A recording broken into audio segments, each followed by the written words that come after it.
Welcome to day 10. Today I wanted to go outside and enjoy the sunshine and just practice from nature and life. With the sunshine, the light and shadow patterns can change very quickly. So it's a good challenge, and you have so many things bouncing into the light from everywhere, blocking the light, creating all kinds of neat and interesting shapes. So we're going to start with a pot where you can see the shadow on the inside of the pot, that really fun cast and core shadow, and then the shadow on the outside of the pot. I love shadows when they start as a cast shadow and then they transition into a core shadow, and you see that all the time in faces and in portraits. So pots are a great way to practice that because they have that lip. So you'll have about 5 minutes to do this. Start with getting your ellipses in. It's harder, the photo doesn't pick up the core shadow very well. So I play with the images to try to get some of that on there. But you can emphasize that a little more than what you see on the right-hand side of this pot. And just, you can use logic based on where the cast shadow beneath it, the pot is going to kind of help you understand where to put that core shadow in. The elements on the pot that are painted on there, those are going to be part of your details as well as the ridges and things. So get in your basic shape, size, proportions, light and shadow patterns, and then begin adding in those kind of detail elements just to make sure that you kind of keep those in the perspective of everything else that's going on. So establishing your pot first and then adding in the details will kind of help keep it all unified. So, all right, there is, I think, 5 minutes for this one. So enjoy that. I hope you have a little sunshine where you are, and happy drawing.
Okay, now I'm just going to do a couple 1.5-minute studies of some different pots, and you can see based on how reflective the material is as well, how much that the shadows and the lights kind of show up.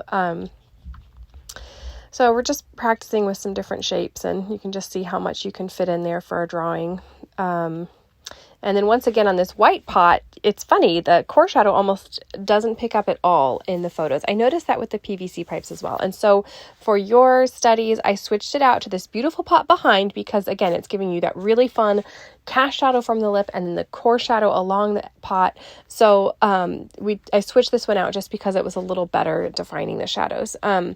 So 1.5 minutes for each of these. Have fun, just play with it, practice the ellipses. You can indicate the foliage. You can see there's different shadows bouncing around in there besides the main shadow on the object. So it's a good opportunity to just practice with, everyday life stuff with the environment's not as controlled as our still life. And so you just kind of have to, get those basics in there and then challenge yourself with the additional elements. All right, here is pot number 2. We'll have 3 pots. This one is highly reflective. So if you're looking at a highly reflective object like this and you're like, I can't really tell where my shadow patterns are, look for the cast shadow. And that cast shadow will tell you which of these, where your core shadow should be going. And then we'll look at other things like overcast days and diffused lighting as well. But for now, we're just going to keep practicing with the kind of more direct lighting situations.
Okay, this is your last little pot for the day. So just practice getting the, ellipses for the top of it and the lip inside there. And then you get 2 more ellipses in the bottom because there is that different in texture, the glazed pink portion of the pottery and then the kind of tan bottom portion.